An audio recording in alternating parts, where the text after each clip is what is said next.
content. Between 1985 and 1986, the Honolulu Strangler killed 5 different women in the state, and he's the second known serial killer in the state completely. This crime was never solved. The first victim that the Honolulu Strangler took was a young lady by the name of Vicki Gale Purdy. She was married to a GI who was stationed with the military out there in Hawaii. He was an Army helicopter pilot, so that's pretty cool. She left her house to go clubbing with some friends, but she never showed up, and her friends were, kind of worried about her. So Vicki was last seen by the taxi cab driver who took her to Shorebird Hotel at midnight. Apparently, she went there to go and get her car, but her car was later found in the hotel parking lot, and she wasn't. The next morning, her body was found in an embankment at a lagoon. She was wearing her yellow jumpsuit. Her hands were tied behind her back. She had been raped, and she had been strangled. Her husband told the police that he suspected her death to be associated with her job, where she was working at a video rental store that handled some X-rated things. I don't know how else you say that on YouTube without getting kicked off. Where 2 other women had been stabbed to death 1 year earlier. The Honolulu Strangler's second victim was Regina Sakamoto. She was 17 years old and still in high school.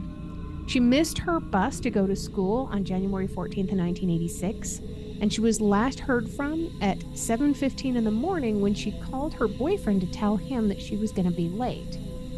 On January 15th, her body was found in a lagoon where she was wearing a blue tank top and white sweatshirt, but her lower body was not wearing anything at all. Her hands, of course, were tied behind her back, and she had been raped and strangled.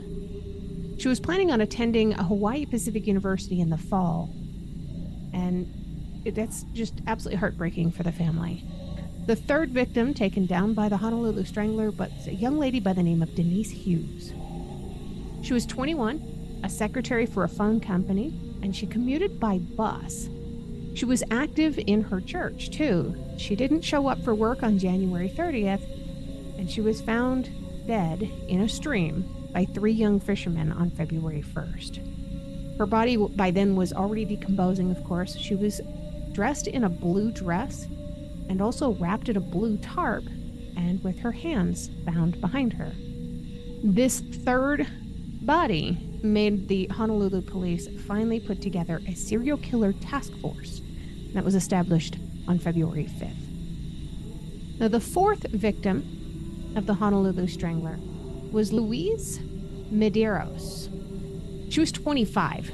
She lived in Waipahu, but she had gone to Kauai to meet her family because of the death of her own mother.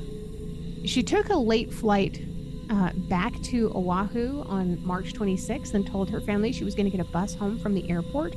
She got off the airplane and poof, she vanished. She completely disappeared. Her body, already decomposing, was found on April 2nd near a stream by some road workers. She was wearing her blouse, but her body on the lower half, again, completely undressed. Her hands, of course, were bound behind her back. And police set up the sting operations using police women around the area and around Honolulu International Airport. They were determined to catch this guy.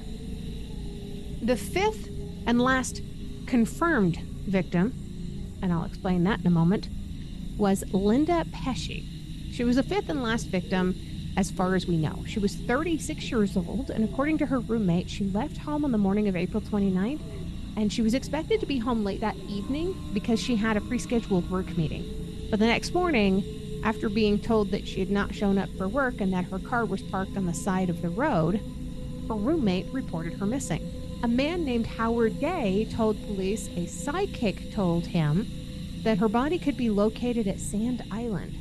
On May 3rd, he took the police to that exact location only to find absolutely nothing there. Police then searched the entire island and found her body. She was nude completely. Her hands were tied behind her back. The Honolulu Police Department had established that there was a serial killer, and they put together a 27-person serial killer task force with the help from the FBI and the Green River Task Force. You know, the guys that caught the Green River Killer. I'll cover that in a future video. The killer's profile was that of an opportunist who tended to attack women who were vulnerable, like women at bus stops. He was not one who stalked his victims. He also probably lived or worked in the area of the attacks. So the police set up a bunch of roadblocks about the time that Miss Pesci's murder took place, and they went to question frequent commuters through that area. Witnesses came forward saying that they had seen a light-colored van and a Caucasian or mixed-race man with her car. Following the discovery of her body, police arrested Howard Gay on May 9th as the primary suspect. Yeah, that guy that took them to the island? Yeah, a lot of serial killers and a lot of killers in general will try to insert themselves into the cases. They want to know what's going on. So the suspect's ex-wife and girlfriend both had described him as a smooth talker.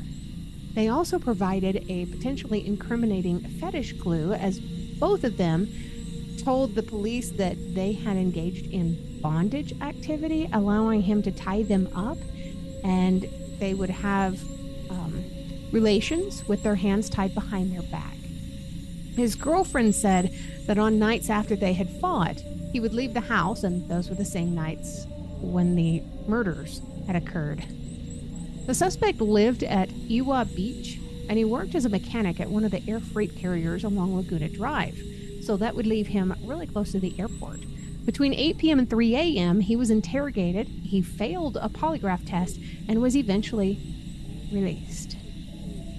Police followed him, and a $25,000 reward for information was put out by private businesses. 2 months after the arrest, a woman came forward and said that she saw the last victim with a man on the night of her murder. She successfully picked Howard Gay out of a photo lineup. She didn't want to be a witness, though, because she believed that he saw her there as well. Now, the case gets a little cold here, unfortunately, because Howard Gay died in 2003. But you remember how I said there might be another victim? This is Lisa Ah. She was a 19-year-old hairdresser who was found dead around the same time as the others. There was a policeman that was suspected of her murder, though. Very strange. So law enforcement pursued that theory for years and actually overlooked a lot of other evidence. But now some other evidence is finally coming out, and the details and mistakes of the investigation, they show that it had been so botched that some experts say that it completely foiled any chance of justice at all.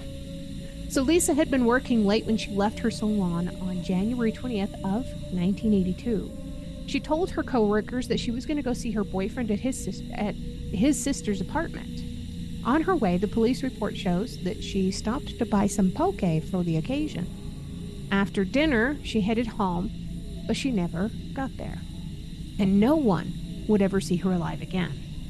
The next day, her car was found parked on the shoulder of a highway.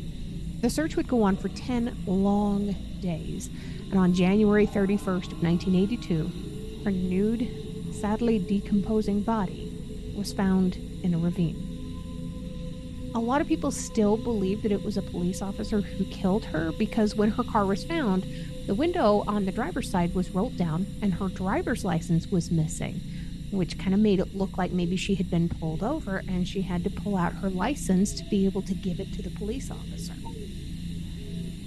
The police officer that they suspected also lived somewhat near Lisa. Other people believe that it was actually Howard Gay, or at least the Honolulu Strangler.